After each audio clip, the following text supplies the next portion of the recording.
այն մարդ, երբ լսում ես, որ մեքենայի ղեկին տարեց մարդը, օրինակ 83 տարեկան երկակի զգացողություն ես ունենում,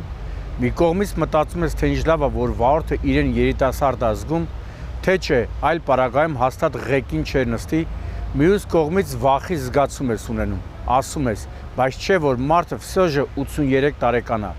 փորձանքի հանդիպելու նրա շանսը ավելի մեծ է, քան երիտասարդներինը։ Հիմա կասեք, թե ինչի այս թեմայով բացեցիր նյութը Չամշան, կա առիթ ժողովուրդ ջան, եւ այն ընձեռվել էր օրերս։ Խոսքը երեկոյան ժամը 20:50-ի սահմաններում Եղվարդ Զորավան ավտոճանապարհին կատարվածի մասին է։ Եթե նկատեցիք, օգտագործեցի առիթ բառը, իսկ այդ բառը սովորաբար օգտագործում են ուրախությունների ժամանակ։ Ստեղ էլ է կարելի ասել ուրախություն։ Եթե գազելի ճանապարհի երթևեկելի գոտուց դուրս գալու, հողաթմբին բախվելու եւ դաշտում գլխի վայր հայտնվելու հետևանքով մահացող չկա։ Խոսքը վարորդի մասին է, իսկ ղեկին եղել է 83-ամյա Կոյլա պապիկը։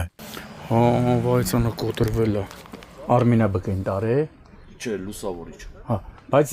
բանն է, Եղվարդի շտաբօգնությունն եկել է։ Շտաբօգնությունն գրիքով լուսավորիչ։ Տղեկ տարածքից դուրս եկեք։ Էվակուատորի վարորդի դուք։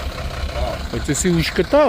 Դե հիմա ինչ գտել են, այն էլ բերել էին, որպեսզի Կոյլա պապիկի գործածի հետևանքները վերացնեն։ Ու մինչ դա կանեն, հետաքրքրվեցի, թե ոնց է պապիկը։ Ասեցին, որ բարեբախտաբար մոտակայքում քաղաքացիներ են եղել, պլյուս Եղվարդի շտաբօգնությունն է օպերատիվորեն գործել։ Տեղում առաջին օգնությունն են ցուցաբերել ու արագ հասցրել Արմենիա բժշկական կենտրոն։ Այսինքն, որ պապիկը իրեն այնքան երիտասարդ է զգում, որ առանց վախի նստում է բեռնատարի ղեկին, դրան էլ պիտի գումարենք բախտի հանգամանքը։ Քեզ առողջություն, Կոյլա պապիկ, բայց արի քարը փեշերիցդ թափի ու հիվանդանոցից դուրս գրվելուց հետո գնա քո տուն, վաստակածդ հանգիստը վայելելու։ Խնդրում եմ, որոշ իրողությունների հետ արդեն հաշվի նստես։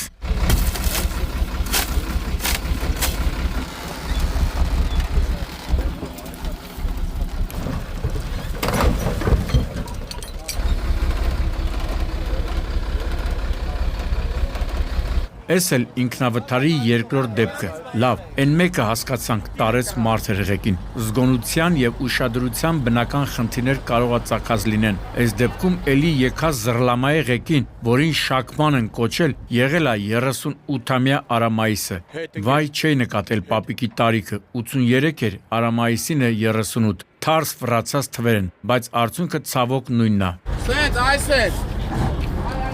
Այդ պապիրոսով հեռու։ Չէ, լավա, կարևոր մարդու բան չի եղել։ Բան ալու։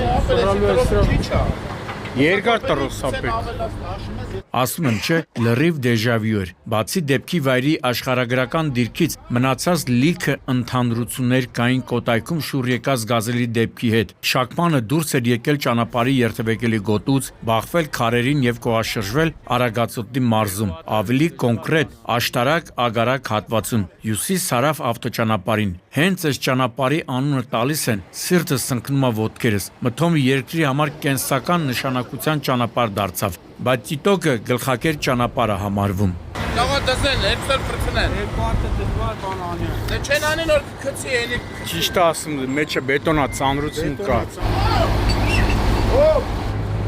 Այս ուժեղ տրոս է։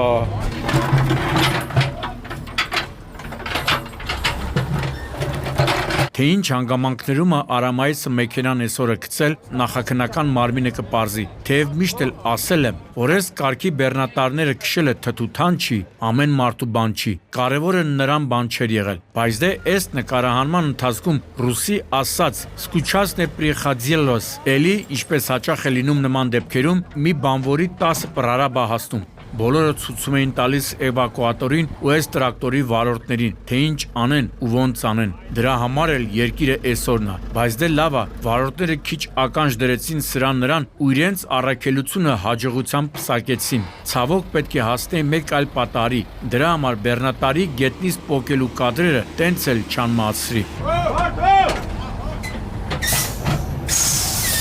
Տակից էսյան ընկեր, էսյան անցի տակից։ Եթե մտածում եք, որ ինքնավթարների շարքն այսքանով ավարտվեց, չարաշար սխալվում եք։ Մի քանի րոպեից եւս մեկը կհանձնենք ձեր դատին, բայց այս անգամ ցավոք ողբերգական ավարտով։ Մինչ այդ առաջարկում եմ տեղափոխվենք Սևան-Երևան Չարաբաստիկ ճանապարհի Կոտայքի մարզին պատկանող հատված, որտեղ տասնյակ մարդիկ առանց չափազանցության ականատես եղան մի ուժսի, որի մասին նույնիսկ հիշելուց եմ վատանում, եւ ուրեմն օրը ցերեկով, իսկ ավելի ստույգ 15:10-ի սահմաններում իրար են բախվում Տեսլան, Վրանգլերը, Նիսսանն ու երկու Ֆորդ Տրանզիտները։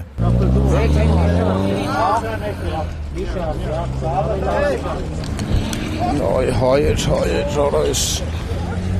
Ես իր ձև ենք շարան նկնդիած սխվենդը Դե ջուրը բուրա տանստերով ջուրը Տան քանի վիրավոր է? Կես ասում է 6, կես ասում է 7 Հենա արդեն լսեցիք, որ բախման հետևանքով կար 7 տուժած։ Մի մասին տարբեր աստիճանի մարմնական վնասվածքներով տեղափոխել էին Աբովյանի, մի մասին էլ Երևանի տարբեր հիվանդանոցներ։ Դելի ժեշտերի մասին չեմ խոսում։ Հենա Ֆորդ Տրանզիտներից մեկը գլխի վրա շրջվել էր։ Վրանգլերը հայտնվել էր կանաչ գազոնի վրա։ Տեսլան վերածվել էր մետաղե ջարդոնի ու տենց լիքը վիճակներ։ Թե ում ճակերտավոր հերոսության արդյունքում է կազմակերպել շղթայական վթարը, թող քննիչները պարզեն։ Մենք արձանագրենք վթարի ամենաառանցքային պահը, հենց որի մասին քիչ առաջ խոսում էի։ Ոստիկանները Կոտայքի բաժնի պարզել են, որ վիրավորներից մեկը տեղափոխվել է Հերացու անվան թիվ 1 համալսարանական հիվանդանոց։ Նրա ձեռքը պարեկներն ու Փրկարարները հայտնաբերել են ավտոմեքենայից դուրս կտրված վիճակում։ Հա, ճիշտ լսեցիք, ժողովուրդ ջան։ Վիրավորներից մեկի ձեռքը ոստիկանները հայտնաբերել են մեքենայից դուրս, անմիջապես տեղափոխել թիվ 1 համալսարանական հիվանդանոց, որպեսզի փորձեն կպցնեն։ Հեյ գիտի, իսկական հայ, մեծություն, երջանկահիշատակ Արտավազ Սահակյան, 1000 օղորմի, ժամանակին քանի մարդու վերադարձրեց լիարժեք կյանք, չգիտեմ, թե արդյոք հիմա այդ կարգի մասնագետներ կան, բայց հուսանք, որ լավագույն ավանդույթները շարունակող կլինեին։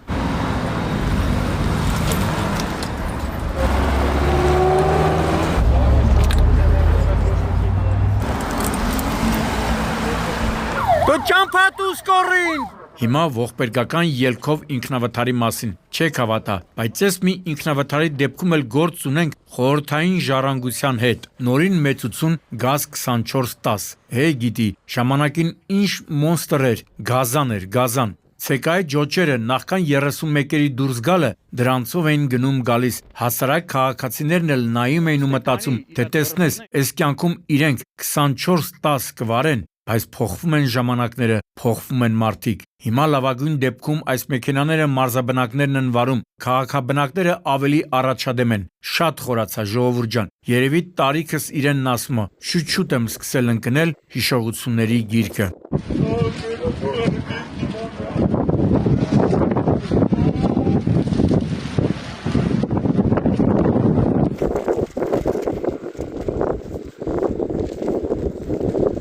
Ժամը 18-ի սահմաններում 21-ամյա Ռոբերտը Արտիկ Ալագյաս ճանապարհի 4-րդ կիլոմետրին Նահապետավան գյուղի խաչմերուկում, չգիտես ոնց, չգիտես ինչու, 24-10-ով դուրս է գալիս երթևեկելի գոտուց, բախվում բնակչին պատկանող քարե պարսպին, փլուզում մի հատված եւ կողաշրջվում։ Տասնյակ մարդիկ նայում էին մեքենային ու սարսափում։ Իրար մեջ խոսում էին, թե սենց օրը ընկնելու համար հաստատ մեծ արագություն էր պետք։ Համաձայն եմ, բայց նաև չեմ բացառում, որ 5-րդ տասնամյակը բոլորող մեքենան տեխնիկական խնդիրներ կարող էր ունենալ։ Չեմ բացառվում նաև վարորդի փորձի պակասը, ելնելով նրա տարիքից։ Ամենահարմարը սենց է։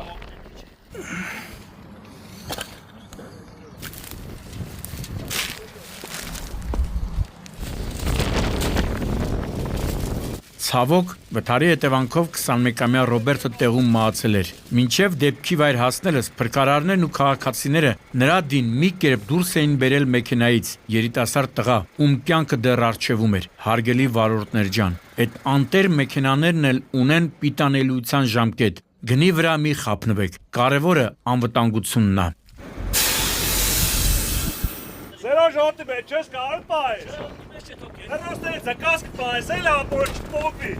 Atpājas, kā.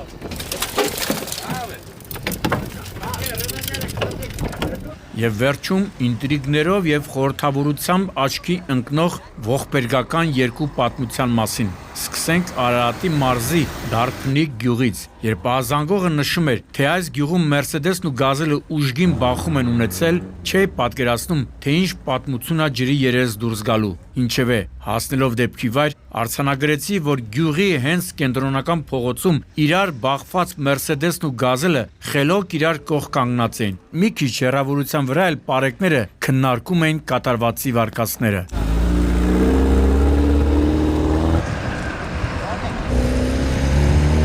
Ու քանի որ երկու մեքենաների առջևի հատվածներն էին վնասված, հիմնական վարկածը առնչվում էր ճանապարհային բախմանը, այսինքն մեքենաներից մեկի վարորդը դուրս է եկել հանդիպակաց։ Հիմա թե փորձել է վազանց կատարի, թե այլ պատճառով թող իրավապահները պարզեն, բայց փաստն է, որ Մերսեդեսի դիմապակու վրա երևում են վարորդի գլխի հարվածի հետքերը, ու երբ ասացին, որ վթարի հետևանքով նրա վիճակը ծայրահեղ էր, չզարմացա։ Ով գլխով նման հարված կատարի ու վիճակը ծանր չլինի, բայց ավելի մեծ զարմանքը դեռ առջևում էր։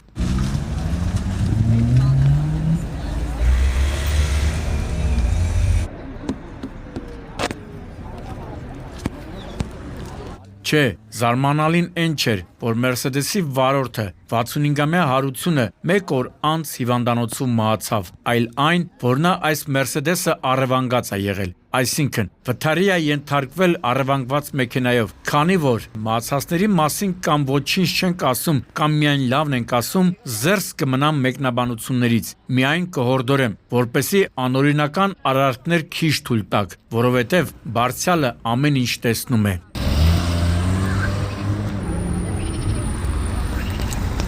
Լավ, կինոն սկսվեց։ Հոլիվուդյան ֆիլմի սցենար, հայ հանցագործի գլխավոր դերակատարմամբ, եւ ուրեմն 35-ամյա Սարգիսը, որին կարելի է հետագայում ստահակ անվանել, չգիտես ինչ է անում, ինչ չի անում, բայց տարբեր մարդկանց լուրջ գումարներ է պարտք լինում։ Նրանց թվում է եղել նաև 41-ամյա Գագիկը։ Նախնական տեղեկություններով իրարը ջամո են լինում Նուբարաշենի խճուղում։ Հեսա արդեն կադրերից տեսնում եք, թե ինչպես է ստահակը, ով ավտոմեքենա վարելու իրավունք չի ունեցել, զրկված է եղել, Մերսեդեսով հասնում է դեպքի վայր, իջնում մեքենայից ու սկսում կրակել Գագիկի ուղղությամբ։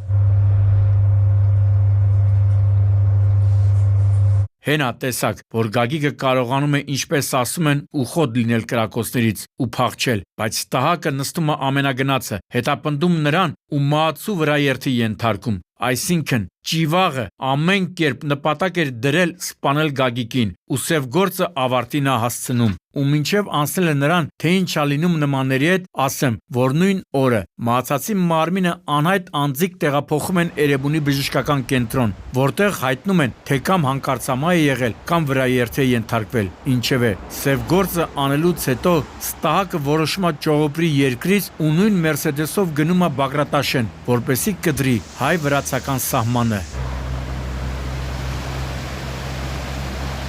Հե այդ տղա, հասար տեղ, պարոն Սարգիս, իհարկե չհասար։ Իջևան Դիլիջան ճանապարհի 13-րդ կիլոմետրին այդ մարդանման Արարածը դուրս է գալիս երթվեկելի գոտուց, բախվում բետոնե պատնեշին եւ հայտնվում գետում, որտեղից նրան տեղափոխում են Իջևան բժշկական կենտրոն։ Այնտեղից փորձում է ճողոպրի, բայց Էրեբունու քննիչների արհեստավարժ աշխատանքի եւ Տավուշի մարզի պարեկների հմուտ գործողությունների արդյունքում հայտնվում են նառերի վրա։ Այնտեղ կբացատրեն, թե ինչ է լինում, երբ փորձում են պարտքերից թռնել։ Եվս մեկ անգամ շնորհակալություն հայտնենք իրավապահներին օպերատիվ աշխատանքի համար։ Դե գիտեք, մենք լավին լավն ենք ասում, վատին վատ։